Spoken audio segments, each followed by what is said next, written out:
Hello, good evening everyone. आप सभी साथियों को, सभी दोस्तों को मेरी तरफ से बहुत सारा नमस्कार। आज हमारी क्लासेस स्टार्ट हो रही है हिमाचल प्रदेश पुलिस कांस्टेबल, जो बहुत जल्द उसके लिए अभी जो रिक्रूटमेंट प्रोसेस है, जो आपकी भर्ती प्रक्रिया है, वो बहुत जल्दी शुरू हो रही है। तो सबसे पहले आप फिजिकल टेस्ट से पास होंगे और उसके बाद में आपका रिटन एग्जामिनेशन, और उसके बाद जो तीसरा चरण है जिसमें इंटरव्यू, या अगर कमीशन के पास अगर आपका पेपर जाता है, यानी कि अगर Himachal Pradesh staff selection commission Hamirpur के द्वारा आपका एग्जाम लिया जाता है, तो उस प्रक्रिया में थोड़ा सा चेंजेस भी हो सकता है, परिवर्तन भी हो सकता है। तो आप लोग इस कोर्स का बहुत बेसब्री से इंतजार कर रहे थे कि किस तरह से हमारी पुलिस की क्लासेस होंगी। तो देखिए, अभी तक किसके लिए हमारी और क्लासेस भी चलती हैं। तो मैं आपसे इस कोर्स को स्टार्ट करने से पहले कुछ दो चार बातें अवश्य साझा करना चाहूँगा। अगर मैं उम्मीद भी करता हूँ कि अगर आप इन पे अमल भी करेंगे तो डेफिनेटली आप इस एग्जाम को पास भी कर लेंगे। देखिए, सबसे बड़ी हम लोगों की जो कमजोरी होती है, मैं पुलिस को क्लास स्टार्ट करने से पहले मैं कमजोरियां बता रहा हूं ताकि आप इन गलतियों को ना करें। एक पहली गलती ये होती है कि जैसे आपने आज तक किसी और को क्लास को नहीं देखा होगा, क्योंकि आपको ये लगा कि किसी और एग्जामिनेशन के लिए है। लेकिन मैं आपको बताना चाहता हूं कि आप किसी भी, चाहे भारत के किसी एग्जाम की तैयारी कर रहे हो, चाहे हिमाचल प्रदेश के किसी एग्जाम की तैयारी कर रहे हो, दोस्तों एक बात हमेशा ध्यान रखें कि मैथ्स कहीं और पढ़ाया जा रहा हो, या जीके कहीं और पढ़ाया जा रहा हो, या कोई टॉपिक और कहीं किसी एग्जाम के लिए पढ़ाया जा रहा हो, तो पुलिस के लिए भी वही होगा और बाकियों के लिए भी वही होगा। जैसे हम बात करें, अगर आप हिस्ट्री पढ़ रहे हैं और हिस्ट्री में मॉडर्न हिस्ट्री आप गांधी युग पढ़ रहे हैं, तो गांधी युग चाहे आप आईएएस एग्जाम के लिए पढ़ें, चाहे आप किसी और एग्जाम के लिए पढ़ें, चाहे पुलिस के लिए पढ़ें, पेपर तो वही आएगा, प्रश्न तो वही बनेगा ना। अब गांधी जी 9 जनवरी 1915 को भारत आए, तो पुलिस के लिए कोई चेंज थोड़ी ना हो जाएगा, वही। तो मैं ये कहना चाहता हूं कि हमारे इस YouTube चैनल में जेओई के लिए क्लासेस चल रही हैं, और भी हिस्ट्री और पॉलिटी, इकोनॉमी, ये सभी क्लासेस चलती हैं, इनको भी आप जरूर देखें।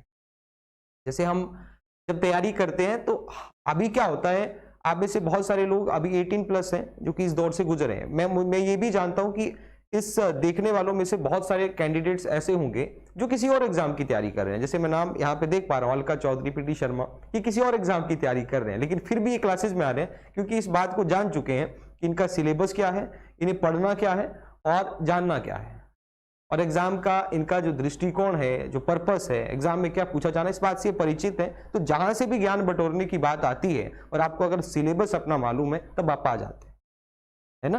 तब आप किसी भी कोर्स में जाएं, आपको जो पढ़ना है ना। जैसे कि हम दुकान में जाते हैं तो हमें सिर्फ एक लेबल चाहिए होता है बाहर, जिसमें लिखा हो हिमाचल प्रदेश पुलिस कांस्टेबल के लिए किताब, चाहे अंदर कुछ भी हो, ना हमें पता ना आपको पता। तो हो सकता है कि उस पब्लिशर ने वही बुक सबके लिए बना रखी हो, सिर्फ बाहर एक पेज में चेंजेस किया हो। इस बात को हमेशा ध्यान से गौर रखिएगा। और मैं ये बोलना चाहता हूं कि आगे आने वाले समय में जब ये बातें याद आएंगी, इससे पहले संभव हो सके इन बातों को जान लें।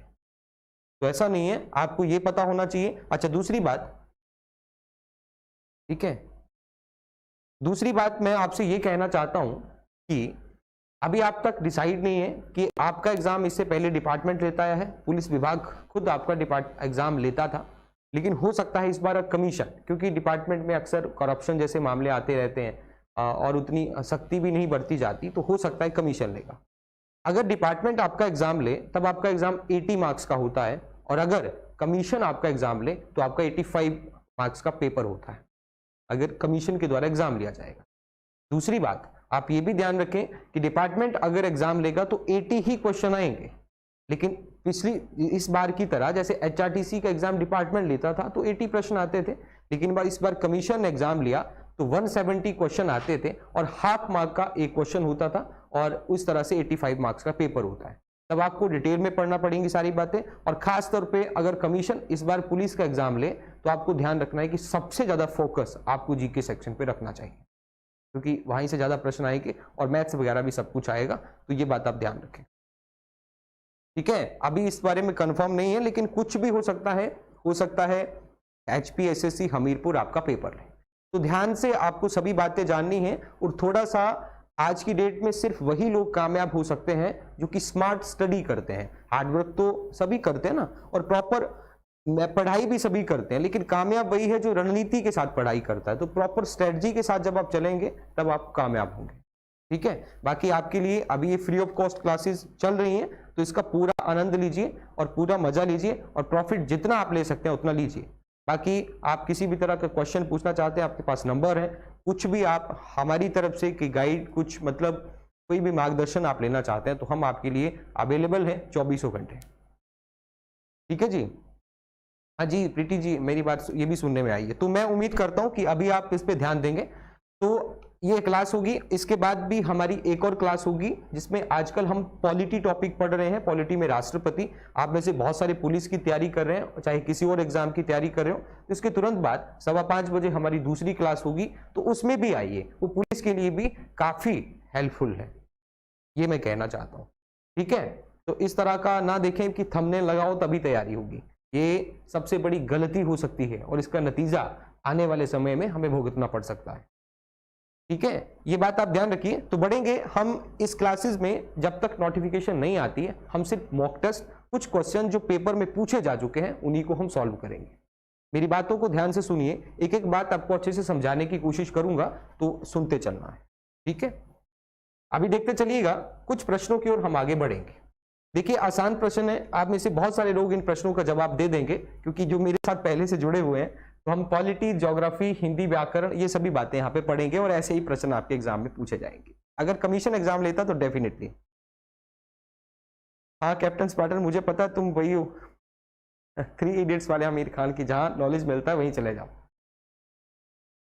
पहला प्रश्न देखिए, all the executive powers in Indian constitution are vested with.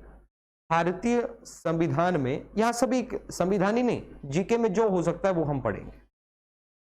भारतीय संविधान में सभी कार्यकारी अधिकार निहित है, प्रधानमंत्री, राष्ट्रपति, संसद एंड मंत्रिमंडल। तो जल्दी से जवाब देना है, बिना किसी टाइम लिए आप जल्दी जल्दी जवाब दें।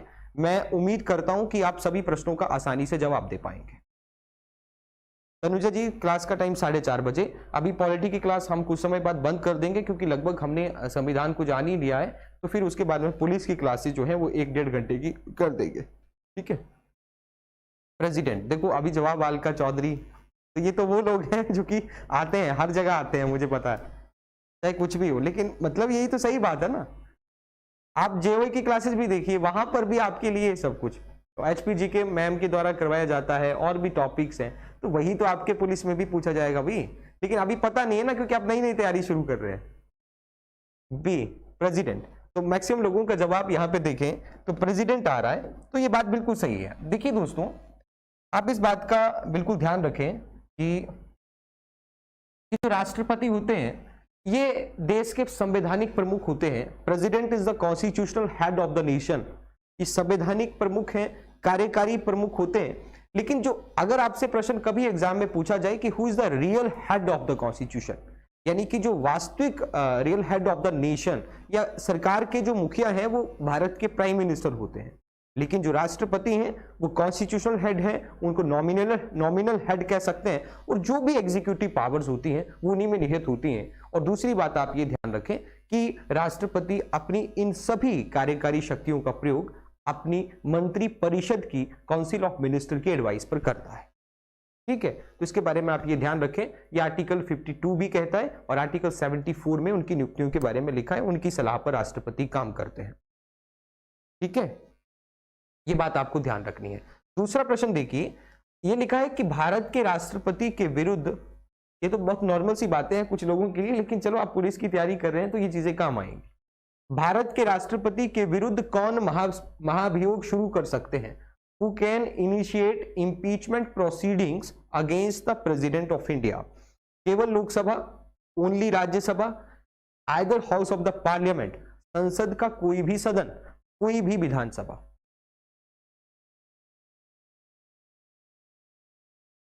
आप में से बहुत सारे साथी लिख रहे हैं सी ऑप्शन, सी, तो आपने लिखा है सी। देखो मैं अभी देख पा रहा हूं किसी का भी जवाब गलत नहीं, तो इन सभी बातों को मुझे लगता है आप लोग सभी बहुत इंटेलिजेंट हैं। सी जी, अगर हम बात करें तो पार्लियामेंट का कोई भी हाउस जो है, आप ये ध्यान रखें कि उसमें राष्ट्रपति की महाभियोग प्रक्रिया शुरू की जा सकती है। हमारे कॉन्स्टिट्यूशन का एक आर्टिकल है 61 जो एक आर्टिकल है 61 में राष्ट्रपति की महाभियोग प्रक्रिया के बारे में बताया गया है और पार्लियामेंट के किसी भी हाउस में ये महाभियोग शब्द जो है इसका मतलब है राष्ट्रपति को हटाना कैसे है। तो हटाया जा सकता है। हमारे आर्टिकल 79 में पार्लियामेंट के बारे में बताया है और संसद का मतलब होता है कि जिसमें राष्ट्रपति उसका पार्ट है, लोकसभा उसका पार्ट होती है, राज्यसभा उसका पार्ट होती है। तो ये अगर राष्ट्रपति को हटाना हो तो संसद के किसी भी सदन में आप पहल कर सकते हैं और फिर 1/4 लोग नोटिस देते हैं, फिर 2/3 बहुमत से उसको पास करते हैं और राष्ट्रपति को हटाया जा सकता है। सिर्फ नॉर्मल बातें अगर आप ध्यान रखेंगे तो आप कर लेंगे। अगला देखिए, अभी आगे मैथ्स भी आएगा। भारत सरकार का वित्त बिल कहां प्रस्तुत किया जाता है?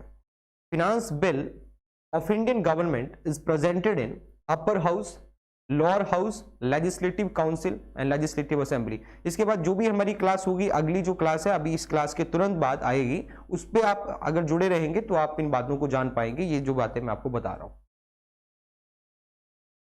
पुरुषोत्तम सिंह जी, उपराष्ट्रपति के महाभियोग के बारे में बताइए। उपराष्ट्रपति पर कभी भी महाभियोग शब्द यूज नहीं किया जाता है, उनको पार्लियामेंट हटाती है और पार्लियामेंट में हटाने के लिए सिर्फ राज्यसभा ही उनको हटा सकती है। राज्यसभा यदि अपनी तात्कालिक सदस्य संख्या से उस प्रस्ताव को पारित करे, तात्कालिक सदस्य संख्या के बहुमत से, और सिर्फ लोकसभा की सहमति हो तो उनको हटाया जा सकता है। तो आपने लिखा है लोकसभा जी, ये बात बिल्कुल सही है। भारत सरकार के मनी बिल की बात हो तो आप ये ध्यान रखें, वैसे वित्तीय बिल तो एक अलग चीज होती है, फिनांस बिल, तो आप ये ध्यान रखें कि सभी मनी बिल फिनांस बिल ही होते हैं, लेकिन सभी फिनांस बिल मनी बिल हो ऐसा जरूरी नहीं है। तो वित्त बिल हमेशा और हमेशा लोकसभा में रखे जाते हैं। और अगर हम बात करें तो कॉन्स्टिट्यूशन का एक आर्टिकल है 110, उसमें इसके बारे में बताया गया है। और मनी बिल लोकसभा में रखा जाता है, क्यों? क्योंकि जनता का पैसा होता है और जनता को ही अधिकार होना चाहिए कि उनका पैसा कहां पे इन्वेस्ट किया जाए या खर्च किया जाए, टैक्स में कमी की जाए या बढ़ोतरी की जाए। इस बात को आप ध्यान रखिए। समझ रहे मेरी बात? चलो अगला देखिए। अगला प्रश्न आप देखिए, यहां पे लिखा गया है कि भारत ने सबसे पहले संपत्ति कर कब शुरू किया गया? भारत में when was the wealth tax first introduced in India? जी रजत हिमान जी, आर्टिकल 61 महाभियोग से है। बिल्कुल, आर्टिकल 61 में महाभियोग के बारे में लिखा है कि महाभियोग की प्रक्रिया क्या होती है, और 56 में लिखा है उनको हटाना क्यों है। तो जब प्रेसिडेंट कॉन्स्टिट्यूशन का वायलेशन कर देते हैं, जब राष्ट्रपति संविधान का अगर उल्लंघन करते हैं, अतिक्रमण करते हैं, तब उन पे वो प्रोसीडिंग शुरू की जाती है। तनुजा जी, क्लास चलेगी अभी हमारी ये 5:15 बजे तक, फिर दूसरी क्लास है ना, तो दूसरी क्लास अभी थोड़ी देर में हम वो टॉपिक जो चला हुआ है, राष्ट्रपति टॉपिक ही चला हुआ है, उसको आप पढ़ेंगे तो आप वो कर पाएंगे। तो उसके बाद में हम इस क्लास की ड्यूरेशन जो है वो बढ़ा देंगे। जी बिल्कुल, अगर भारत में संपत्ति कर की हम बात करें तो 1957 में ये शुरू किया गया था। अगला देखिए, अब तक भारत के राष्ट्रपति ने कितनी बार आपात स्थिति की घोषणा की है? How many times did the president of India declare national emergency so far? Never, only once, only twice and thrice. बताइएगा क्या इसका जवाब होगा? जी बताइए। बहुत सही आप लिख रहे हैं, बहुत अच्छा लग रहा है मुझे कि आपके जवाब बिल्कुल सही आ रहे हैं। प्रश्न देखिए कि अब तक भारत के राष्ट्रपति ने कितनी बार राष्ट्रीय आपातकाल की घोषणा की है? अब आप लिख रहे हैं यहां पे डी, कुछ लिख रहे हैं डी, कुछ लिख रहे हैं सी। किरण वर्मा डी। यार ऐसा तो नहीं है, मुझे लग रहा है कि सभी पुलिस वाले ही हैं, कोई और ही लोग हैं छाए हुए आज। सी, बिल्कुल मुझे लगता है कि ये बाकी जो रोज देखते हैं वही आ रहे हैं। डी, तो यहाँ पे जवाब होगा जवाब होगा 3 बार। ठीक है, 3 बार जो है आज तक प्रेसिडेंट ने नेशनल इमरजेंसी घोषित की है। और अगर हम देखें तो हमारे कॉन्स्टिट्यूशन का एक आर्टिकल है 352, उसमें बताया गया है राष्ट्रीय आपातकाल के बारे में। और राष्ट्रीय आपातकाल 3 परिस्थितियों में लगता है। यदि भारत किसी के साथ युद्ध में शामिल हो जाए, भारत पे कोई बाह्य आक्रमण कर दे, और तीसरी कंडीशन है सशस्त्र विद्रोह, आर्मर्ड रेविलियन, जो कि हमने 44th अमेंडमेंट के द्वारा एक शब्द था इंटरनल डिस्टर्बेंस, उसको हटा दिया और ये आर्मर्ड रेविलियन शब्द लिखा है। 3 बार राष्ट्रीय आपातकाल लगा। पहली बार 1962 में, 1962 में लगा। ये प्रश्न भी पूछे जाते हैं। उस समय जो राष्ट्रपति हैं वो डॉक्टर सर्वपल्ली राधाकृष्णन है। फिर दूसरा आपातकाल जो लगा वो 1971 में लगा था। उस समय वीवी गिरी देश के राष्ट्रपति थे, इंदिरा गांधी प्रधानमंत्री थी। और उसके बाद में 1975 में लगा, जो सबसे बड़ा आपातकाल आप मान सकते हैं, और वो ही लगाया गया था इंटरनल डिस्टरबेंस के आधार पर। और उस समय जो राष्ट्रपति थे उनका नाम था फखरुद्दीन अली अहमद। तो इस बात को भी आप ध्यान रखें, ठीक है।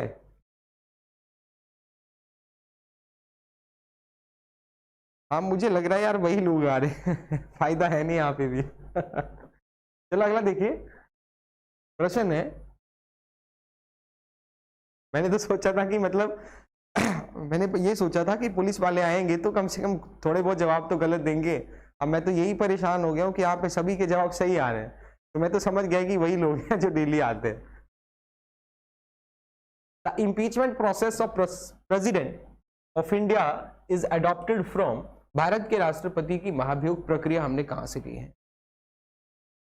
क्या लिखा आपने? धनेश्वरी ठाकुर जी। फर्स्ट जो नेशनल इमरजेंसी लगा वो 1962 में, सेकंड 1971 में, और थर्ड लगा 1975 में। दूसरी बात, आप प्रश्न ये भी बनता है कि आज तक भारत में कितनी बार फाइनेंशियल इमरजेंसी घोषणा की जा चुकी है? तो एक बार भी नहीं, ये ध्यान रखें, एक बार भी नहीं लगा अब तक वित्तीय आपातकाल। तो आपने क्या लिखा है? यूएसए। वही लोग हैं यार ये यूएसए यहाँ पे जवाब होगा, United states of America. Actually में हमने प्रेसिडेंट का पद ही यूएसए से लिया है, तो आप ये ध्यान रखें कि महाभियोग प्रक्रिया भी जाहिर सी बात है कि हम वहीं से लेंगे, ठीक है। ये बात आपको ध्यान रखना है। पार्लियामेंट्री प्रोसीजर से अगर हम बात करें तो जो हमारी पार्लियामेंट्री प्रोसीजर है, हमारी संसदीय प्रक्रिया है, वो हमने यूनाइटेड किंगडम के संविधान से ली है। यूनाइटेड किंगडम का मतलब है ब्रिटेन के संविधान से। अगर यूएसएसआर की बात करें तो इससे हमने जो मूल कर्तव्य, फंडामेंटल ड्यूटीज है, उनका प्रावधान हमने यहां से लिया है। और भी प्रश्न पूछे जाते हैं। ऑस्ट्रेलिया से हमने क्या लिया? तो समवर्ती सूची, कॉन्करेंट लिस्ट, हमने ऑस्ट्रेलिया के संविधान से लिया है। कनाडा के संविधान से हमने भारत का जो फेडरल स्ट्रक्चर है उसको ग्रहण किया है। ये बातें आप ध्यान रखेंगे। भारत के संविधान में कितने भाग हैं? आसान सा प्रश्न है। Indian constitution has how many parts?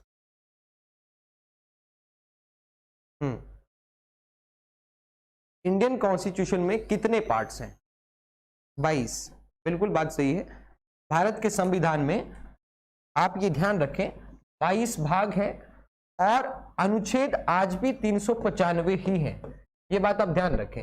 लेकिन हाँ, अनुच्छेदों के लिए आप ये भी ध्यान रखें कि 470 से प्लस हो चुके हैं, लेकिन उसमें जो एक सब पार्ट्स जोड़े जाते हैं उनको मिलाया जाए तब आप कह सकते हैं कि 470। संख्या आज भी 395 ही है। 22 भाग है, 395 अनुच्छेद है। और प्रश्न पूछा जाए कि ओरिजिनल कॉन्स्टिट्यूशन में कितनी अनुसूचियां थी? तो 8 थी। वर्तमान में कितनी है? तो 12 है। ये प्रश्न भी आप ध्यान रखें, ठीक है। ठीक है जी। अगला देखिए, देखो एडवांस ही हो गया है कुछ लोग तो किस वर्ष सिक्किम को राज्य का दर्जा प्राप्त हुआ? 1975 में, 1977 में, 1980 में, या 1982 में? हाँ, नोटिफिकेशन आने के बाद तो सभी आएंगे, ये तो चलो पता है। क्या लगता है? देखिए, ये आप इतना मान के चलिए 470 प्लस आर्टिकल्स हो चुके हैं आज की डेट में जी। Tipu royal and 1975। आप यहां पे लिख रहे हैं 1975। अगर आप बात करें तो हमारे इसमें 35वां संविधान संशोधन किया गया था, जिसके तहत इसको एक एसोसिएट स्टेट के रूप में शामिल किया गया, और फिर इसको राज्य का दर्जा भी 36th अमेंडमेंट के तहत प्राप्त हुआ और 1975 में मिला था। अगला प्रश्न देखिए दोस्तों, भारतीय संविधान के कौन से अनुच्छेद के अंतर्गत गोपनीयता का अधिकार आता है? आर्टिकल 19, 20, 21, 27। भाई आ जाएगा नोटिफिकेशन, क्यों चिंता करते हैं आप? नोटिफिकेशन आएगी, क्यों नहीं आएगी, जल्दी आएगी।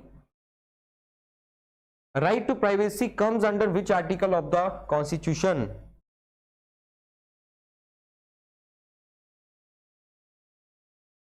तो राधिका जी लिख रही हैं 21। ललित तंवर, भावना टंडन, प्रीति शर्मा, वही लोग हैं, मुझे पता है सारे के सारे वही है जो रोज आते हैं, मतलब ऐसे ही घुस जाते हैं कहीं भी पुलिस में भी।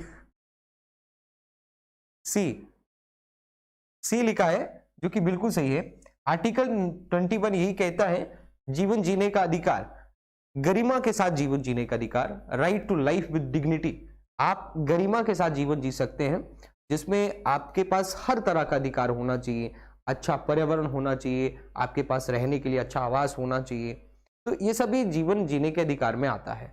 आपके पास एक प्राइवेसी भी होनी चाहिए। और इसके मैं एग्जाम्पल बताऊं तो अभी एक पुट्टर मैया वाली बेंच ने भी फैसला सुनाया था आधार कार्ड के संदर्भ में। तो ये क्वेश्चन बहुत चर्चा में रहा कि ये गोपनीयता, राइट टू प्राइवेसी कौन से आर्टिकल के अंदर आएगा। तो ये आर्टिकल 21 के तहत आता है।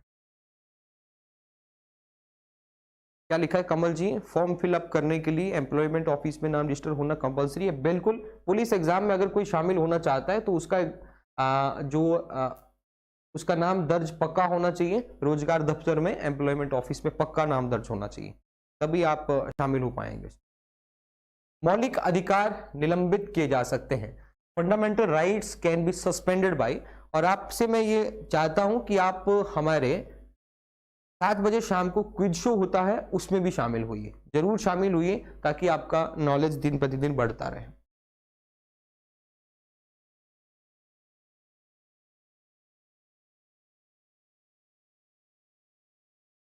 चलो बताइए मुझे कि fundamental rights can be suspended bye governor, president, law minister, prime minister.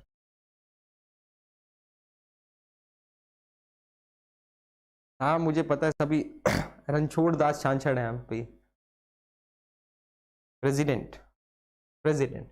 देखिए ये किसने लिखा भी, यूएसएसआर से लिए। मौलिक अधिकार हमने यूएसएसआर से नहीं लिए हैं। मौलिक अधिकार आप ये ध्यान रखें, हमने यूएसए के संविधान से लिए हैं। क्लियर है? और दूसरी बात आप ये भी ध्यान रखें कि मौलिक अधिकार सस्पेंड किए जा सकते हैं। पहली तो बात यह है कि सस्पेंड कब किए जा सकते हैं। तो मौलिक अधिकार आपके तभी सस्पेंड किए जा सकते हैं जब देश में नेशनल इमरजेंसी लगी हो, राष्ट्रीय आपातकाल लगा हो, तब किए जा सकते हैं। पहली बात आप ये ध्यान रखें कि जब भी नेशनल इमरजेंसी लगी हो तो आर्टिकल 19, अनुच्छेद 19 ऑटोमेटिक सस्पेंड हो जाता है। आर्टिकल 20 और 21 को छोड़ करके बाकी सभी आर्टिकल्स आपके सस्पेंड करने पड़ते हैं। प्रश्न उठता है कि कौन करता है, तो राष्ट्रपति इनको सस्पेंड करते हैं 20 और 21 को छोड़ करके। लेकिन आप ये ध्यान रखें कि यदि national emergency on the basis of armed rebellion, सशस्त्र विद्रोह के आधार पे अगर राष्ट्रीय आपातकाल लगा हो तो आर्टिकल 19 कभी सस्पेंड नहीं होता है। समझ रहे हैं?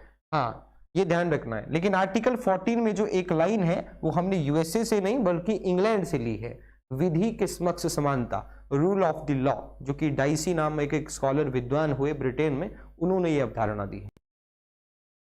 सूर्य के सबसे निकट कौन सा ग्रह है? Which is the nearest planet to the sun? Earth, Mercury, Mars and Venus. नहीं रोहित गुलेरी जी आएगी भाई, ओवर एज नहीं होते अभी, आएगी भर्ती, क्यों नहीं आएगी?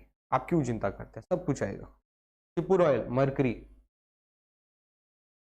हम भी तभी करवा रहे हैं ना, कहीं सुनने में मिला है कि आ रही है तभी क्लासेस स्टार्ट कर दी। कुलदीप भारद्वाज, बी ऑप्शन सभी ने लिखा है जी। अगर आप बात करें तो जैसे ये आपका सन है, ये सन है, ये सबसे पहले सन आता है, फिर आपका मरकरी आता है, बुध आता है, फिर वीनस आता है, शुक्र आता है, फिर पृथ्वी आती है, फिर मंगल आता है, फिर जुपिटर आता है, फिर सैटर्न आता है, फिर जो दूसरे ग्रह है अरुण और वरुण, वो सभी आते हैं। तो इस तरह से क्रम आपको याद होना चाहिए, बुध, शुक्र, पृथ्वी, मंगल, बृहस्पति, शनि, अरुण और वरुण, यही क्रम है, इसका याद रखना है। लिखराज जी ये भी करें ना, ये मैं बोल रहा हूं कि बीएड के लिए आप क्यों समझ नहीं पाते हैं? जब आपको पता है कि आपको पढ़ना क्या है, ये उद्देश्य पूरा है, तो आप किसी भी क्लास में घुस जाओ। आपको कामयाब होने से कोई नहीं रोक सकता, सिर्फ आप ही है जो अपने आप को कामयाब होने से रोके हुए हैं। और आज के इस इंटरनेट के युग में, फोन के युग में, सिर्फ पता होना चाहिए कि फोन का इस्तेमाल कैसे करना है। मतलब वही पता होना चाहिए कि आपको पढ़ना क्या है। पढ़ने के लिए तो आज की डेट में तो पैसा खर्चने की भी आवश्यकता नहीं है कि आप ऑफलाइन कोचिंग में चले जाएं। क्यों खर्चना है भाई पैसा जब आपको पता है। और आज की डेट में तो इतना मटेरियल है इंटरनेट में, बस वही बात है ना कि पता होना चाहिए। इतना ज्यादा है, इतना ज्यादा है कि मतलब उलझना नहीं है, उससे छांट करके आपको पढ़ना क्या है ये तय कर लीजिए, फिर आप कर लेंगे। तो बीएड के लिए कोई अलग क्लासेस चलाने की जरूरत नहीं है। एंट्रेंस एग्जाम में देखिए क्या आता है और फिर उस हिसाब से तैयारी कीजिए। तो यहां से भी कुछ आएगा ना उसमें, बताइए। ये हो गया। अगला देखिए, क्वालिटी चल रही है, चलो देखते हैं। अगला देखिए, freedom of the press in India. Bharat में प्रेस की स्वतंत्रता है। एक लिखिए, अभिव्यक्ति की स्वतंत्रता के अधिकार में निहित, संविधान में विशेष रूप से प्रदत्त, संसदीय नियम के अंतर्गत जनता के लिए उपलब्ध, या इनमें से कोई नहीं। चलो लेखराज जी देखते हैं, उसको मैं देखता हूं, फिर उसमें से जो भी सफिशिएंट होता है वो आपको बताएंगे। राहुल गुलेरी जी हिंदी के भी हैं, इसमें आएंगे, लेकिन मुझे लगता है आज तो क्लास खत्म हो जाएगी। लेकिन अभी 4-5 दिन का समय और दीजिए, इस क्लास की ड्यूरेशन हम बढ़ा देंगे आप लोगों के लिए, फिर आपके लिए अच्छा रहेगा।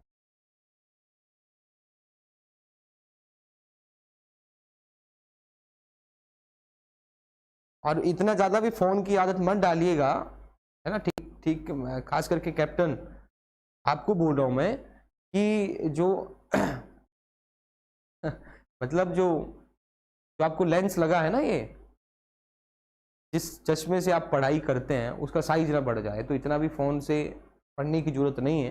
किताबों की आदत डालना बहुत जरूरी है। किताबों से आदत डालना, किताबों से दोस्ती करना बहुत जरूरी है। तो बताइएगा इसमें क्या लिखा आपने, भारत में प्रेस की स्वतंत्रता क्या है। देखिए अगर हम बात करें तो आप ऑप्शन ए लिख रहे हैं, जो कि बिल्कुल सही है, implied in the right of freedom of expression. अगर आप बात करें तो हमारा जो आर्टिकल 19 है उसी में ये लिखा गया है, उसमें पहला जो लाइन लिखी गई है कि भारत के प्रत्येक नागरिक के पास भाषण और अभिव्यक्ति की स्वतंत्रता होगी। अभिव्यक्ति की स्वतंत्रता, अगर इसकी हम बात करें तो आप ये ध्यान रखें कि right to speech and expression, और आप अपने आप को अभिव्यक्त कैसे कर पाएंगे, जब आपके पास कोई इंफॉर्मेशन होगी तभी आप एक्सप्रेस कर पाएंगे। मेरी बात समझ रहे हैं। मैं आपको सामने यहाँ पे बोल पा रहा हूं, मैं क्यों बोल पा रहा हूं, क्योंकि ये चीजें मैं जानता हूं, तो तभी बोल पाते हैं। तो इसके लिए जरूरी है कि प्रेस जो है, जो मीडिया है, जो न्यूज एजेंसीज हैं, इनके पास फ्रीडम होना चाहिए। तो ये अभिव्यक्ति की स्वतंत्रता के अधिकार में ऑलरेडी निहित होता है। नहीं कुसुम जी, होगी बिल्कुल होगी। इसके बाद में अभी 5:15 इसको खत्म करते हैं, फिर उसको कर लेते हैं ना, 5:10 पे इसको खत्म कर लेते हैं ना। आज तो इतना ही होगा, बाकी कल से फिर इसको थोड़ा टाइम देखते हैं, इसका बढ़ाना पड़ेगा। अगला देखिए, the right to vote in India is a constitutional right, fundamental right, natural right, legal right. Bharat में वोट देने का अधिकार क्या है। सारी क्लासेस होंगी। इसके बाद में जो भी मुझे देख पा रहे हैं, मैं चाहता हूं कि आप इससे अगली वाली क्लास में जरूर आए, ताकि आप इन चीजों को जान पाएं। और सबसे बड़ी कमजोरी आपकी ये रहेगी अगर बाकी क्लासेस को आप नजरअंदाज करते हैं, क्योंकि कुछ भी हो भाई, कुछ भी हो, मैथ्स चाहे बैंक के लिए पढ़ाया जा रहा हो सकता है लेवल उसमें हाई हो जाए, लेकिन हाई पढ़ेंगे तभी तो लो वाले को क्लियर कर पाएंगे ना। तो इसके बाद वाली क्लास भी जरूर देखिएगा, ठीक है। ये मैं सबसे रिक्वेस्ट करना चाहता हूँ। आज हम पढ़ेंगे executive powers of the president, और सुबह वाली क्लास भी जरूर देखिए, 11 बजे होती है। उसमें हम आजकल हिस्ट्री के क्वेश्चन डिस्कस करते हैं। लीगल राइट,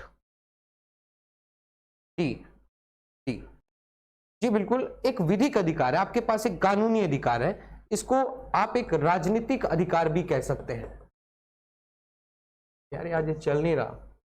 एक पॉलिटिकल राइट भी है आपका, मौलिक अधिकार आपका है नहीं। आप ये ध्यान रखें, डी ऑप्शन यहां पे सही होगा। कुछ हिंदी प्रश्नों की ओर बढ़ते हैं, बाकी हम कल ही करेंगे, आज ज्यादा नहीं हो पाया, लेकिन इसकी ड्यूरेशन हम बढ़ा देंगे। शुद्ध शब्द क्या है, इसमें 4 लिखे हैं। कंठ, कंठ होता है गला। इसमें बताइए कि शुद्ध क्या होगा। कंठ कौन सा इसमें जो उच्चारण है, आपको वर्तनी आप तभी सही कर पाएंगे जब आप अपने मुंह से उच्चारण सही कर पाएंगे। आप वर्तनी तभी सही से लिख पाएंगे। लेकिन खैर ऐसे शब्दों में तो आपको ध्यान रखना ही चाहिए क्या होगा। भाई प्रीति जी क्यों नहीं मिलेगी आप, क्यों नहीं मिलेगी? आप सब लोग इतनी मेहनत कर रहे हैं, क्यों नहीं होगा सब कुछ? अच्छा अविनाशी, तो आपने लिखा है बी ऑप्शन, बी ऑप्शन कंठ। बी नहीं होगा, कंठ ये होता है, कंठ। वैसे इस तरह से भी लिखा जा सकता है, लेकिन सही यहां पे ये वाला है। व्याख्या का संधि विच्छेद क्या होगा? व्याख्या का संधि विच्छेद क्या होगा? तो संधि का मतलब क्या होता है? दो वर्णों के मेल से, जो दो वर्णों के मेल से, देखिए मैं ये बात कहना चाहता हूं कि कई बार तो डेफिनेशन ही पूछ ली जाती है। जब दो वर्णों के मेल से, वर्ण क्या होता है? भाषा का शब्द का सबसे छोटा से छोटा खंड, जिसके आप टुकड़े नहीं कर सकते, उसको वर्ण कहते हैं। और शब्द है जो वर्णों के समूह से मिलकर के बन रहा है और जिसका एक अर्थ होता है। अर्थ भी हो सकता है, अनार्थिक भी हो सकता है। दो वर्णों के मेल से जो विकार उत्पन्न होता है उसको हम संधि कहते हैं। और दो शब्दों के मेल से, दो शब्दों के मेल से जो परिवर्तन आता है उसको हम समास कहते हैं। उनको समास का अर्थ होता है सम और आस, दो शब्दों को बिल्कुल पास पास लाना, वो आपका समास होता है। बी, रिया कश्यप जी क्लास होती है हमारी 4:30 बजे, आज से स्टार्ट की है। व्याख्या का संधि विच्छेद अगर आप देखें तो यहां पे वी और आख्या, इससे मिलकर के ये बनता है। क्योंकि वी में अगर आप देखें, वी में अगर आप देखें तो वी में जो वर्ण है वो ई है, और ई और आ मिलकर के आया का रूप बन लाता है। इसलिए आप देखें तो व्याख्या इस तरह से बनेगा। धनवती का पुल्लिंग शब्द क्या होगा? पुल्लिंग, धनवान, धनाढ़े, धनवान, और फिर लिखा है इनमें से कोई नहीं। धनवती का पुल्लिंग शब्द क्या होगा?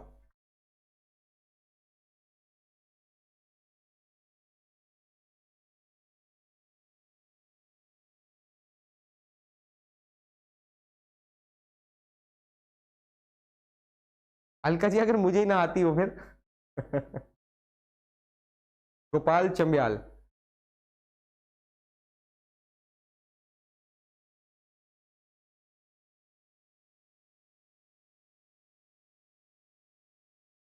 कौन सा रह गया? अच्छा अच्छा ये रह गया, 193 रह गया। अच्छा भाई का तत्सम क्या होगा? चलो बता दीजिए इसको। भाई का तत्सम क्या होगा? भाई का तत्सम क्या होगा? तो भाई का तत्सम अगर आप देखें तो यहां पे होगा भ्राता। कहते हैं ना, हम रामायण देखते हैं भ्राताश्री, है ना, पिताश्री, लेकिन पिता के लिए पितृ शब्द युद्ध किया जाता है। और आप मुख्य रूप से 2-3 बातें ध्यान रखें तत्सम और तत्सम को पहचानने के लिए, कि जहां पर भी आपको क्ष, त्र और ज्ञ देखने को मिलता है वो हमेशा और हमेशा तत्सम शब्द होते हैं। दूसरी बात, जहां पर भी आपको री की मात्रा के विभिन्न रूप देखने को मिलते हैं, री इस तरह से, इस तरह से, अगर आप देखें जैसे मैं एक शब्द लिख रहा हूं कार्य क्रम, जहां पर भी ये आपको मात्राएं देखने को मिलती हैं डेफिनेटली वो तत्सम शब्द होते हैं। तो इसको यहां से भी आप पहचान सकते हैं। हालांकि भातृ शब्द इसके लिए यूज नहीं किया जाता। अग्रज तो होता है जो बड़ा भाई है, अनुज छोटा होता है। तो भाई का तत्सम जो होगा भ्राता होगा, पिता का पितृ, माता का मातृ, तो ये तत्सम होता है। क्लियर है? धनवती का पुल्लिंग क्या होगा? तो धनवती का पुल्लिंग होगा धनवान। क्लियर? आगे देखिएगा, प्रेम का बहुवचन क्या होगा? एक वचन, द्विवचन, बहुवचन आपने सुना है?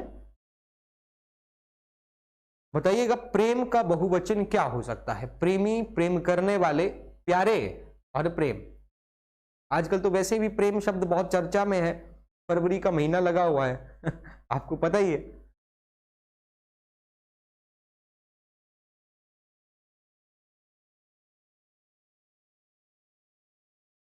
क्या होगा? प्रेम। तो प्रेम का बहुवचन आप क्या लिखते हैं? पहले आपका देख लेते हैं। टी,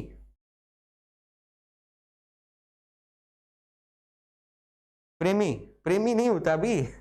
प्रेम का बहुवचन, प्रेम करने वाला थोड़ी ना पूछा है। प्रेम का बहुवचन होता प्रेम, प्रेम का बहुवचन प्रेम ही होगा। क्लियर? आगे देखिए, भाई बहन में कौन सा समास होता है? भाई बहन में कौन सा समास है? द्वंद्व है, द्विगु है, तत्पुरुष है या बहुव्रीहि है? क्या लगता है?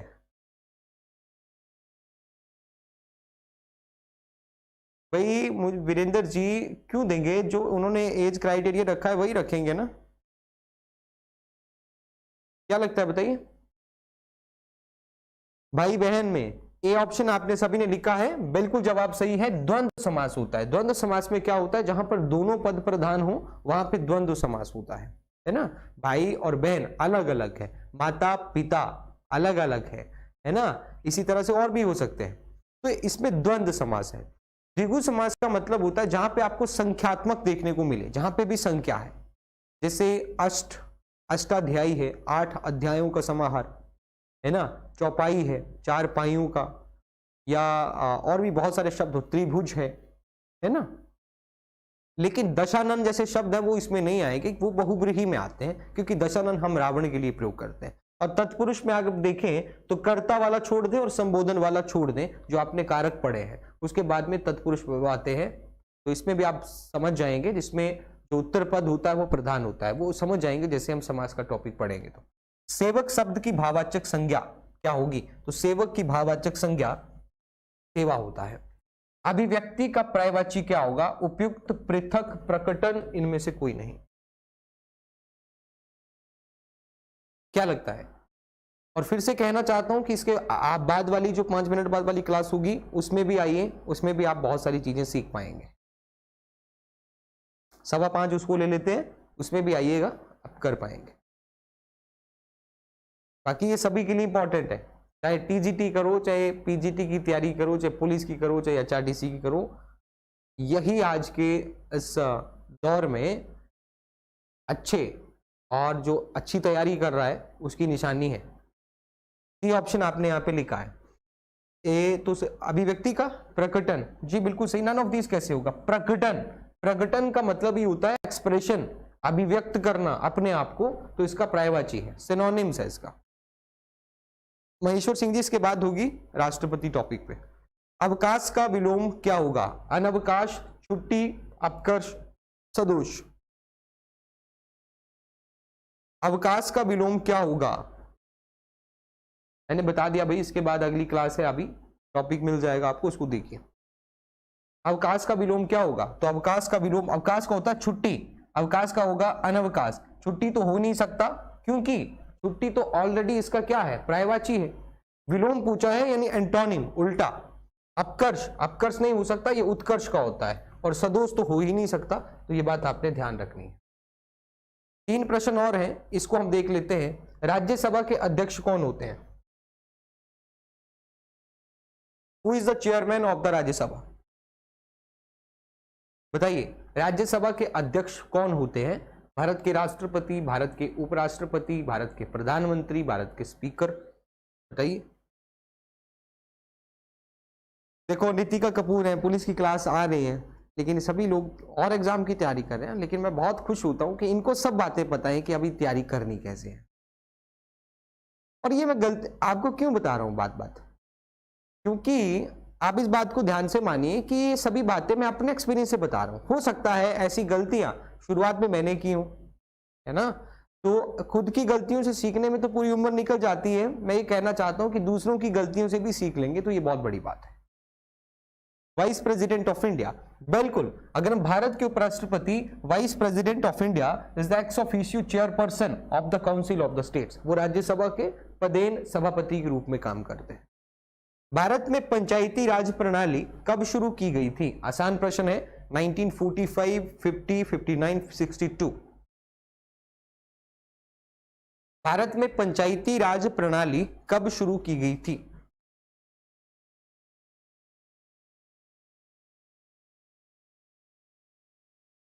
हाँ रजत ईमान जी, बिल्कुल सिलेबस वही है ना, सेक्रेटरी की करो चाहे किसी भी करो। चलो रिंकू भाटिया जी, चलो अच्छा है ना कि मत समझ, टाइम आते आते मतलब ये होता है कि चलो किसी भी तरह से ठोकर लगे इंसान सीख जाता है, लेकिन सीख जाए जल्दी तो ठीक है, उम्र ही बीत जाए फिर सीखे तो फिर फायदा नहीं है। 1959, बिल्कुल बात सही है। अगर आप बात करें तो हमसे पूछा है कि पंचायती राज सिस्टम कब शुरू किया गया, तो एक्चुअली में बलवंत राय मेहता समिति की सिफारिश पर ही यहाँ पे त्रिस्तरीय पंचायती राज व्यवस्थाओं की शुरुआत की गई है। आपने हाल ही में इलेक्शन देखे, ग्राम स्तर पर ग्राम पंचायत होती है, ब्लॉक स्तर पर ब्लॉक समिति होती है, जिला स्तर पर जिला परिषद होती है। तो ये बलवंत राय मेहता समिति की सिफारिश पर ऐसा किया गया था। और पंडित जवाहरलाल नेहरू ने 2 अक्टूबर जिस दिन गांधी जी की जयंती होती है 1959 में राजस्थान के नागौर जिले में, राजस्थान का एक नागौर जिला है, वहां पे एक बगदरी गांव है, वहां पर इन पंचायती राज इंस्टीट्यूशन का उद्घाटन किया था। और आपसे पूछा जाए कि भारत में पहली बार पंचायती राज संस्थाओं के चुनाव कहां पे हुए, तो आपका जवाब होगा मध्य प्रदेश में। ठीक है, अगला देखिए, किस राज्य में आबादी का घनत्व सबसे ज्यादा है? The state having the highest density of population. कहां पे? अभी केरल में, तमिलनाडु में, उत्तर प्रदेश में, पश्चिम बंगाल में। तो सबसे पहले आपको पता होना चाहिए what is the density of population. यहां पे ये नहीं पूछा है कि कौन से राज्य में आबादी सबसे ज्यादा है, वो तो आपको पता है उत्तर प्रदेश में है। प्रश्न पूछा कि घनत्व, घनत्व क्या होता है कि प्रति 1 वर्ग किलोमीटर में रहने वाले व्यक्तियों की संख्या कितनी है। जैसे हिमाचल में भी आप पढ़ते हैं तो आपको पता है कि कहां पे, जैसे लाहौल स्पीति है तो वहां पे आबादी का घनत्व कम है, यानी 1 वर्ग किलोमीटर में कितने लोग रहते हैं, कम रहते हैं तो कम है। तो यहां पे आप देखें तो सबसे ज्यादा जो आबादी का घनत्व है वो बिहार में है, बिहार ऑप्शन में नहीं है, तो यहां पे दूसरे नंबर पे आता है वेस्ट बंगाल, पश्चिम बंगाल। आगे देखिए, which one of the following is the highest gravity dam. कौन सा उच्चतम गुरुत्व बांध है? हीराकुंड बांध, भाखड़ा बांध, ब्यास बांध, नांगल बांध। केरल में। शीतल शर्मा जी, डी। कहां पे बताइए? प्रश्न क्या है कि कौन सा उच्चतम गुरुत्व बांध है? हाँ, तो ऑप्शन में नहीं होगा ना, अगर ऑप्शन में नहीं हो तो पश्चिम बंगाल करना पड़ेगा, क्योंकि दूसरे नंबर पे यही आता है।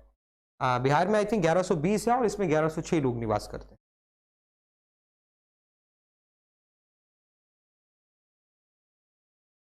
हाँ प्रिया जी, अभी इसके बाद में ये क्लास होगी, इसके बाद बस हम चला रहे हैं, अभी 5 मिनट का समय दीजिए, हम उसको करते हैं।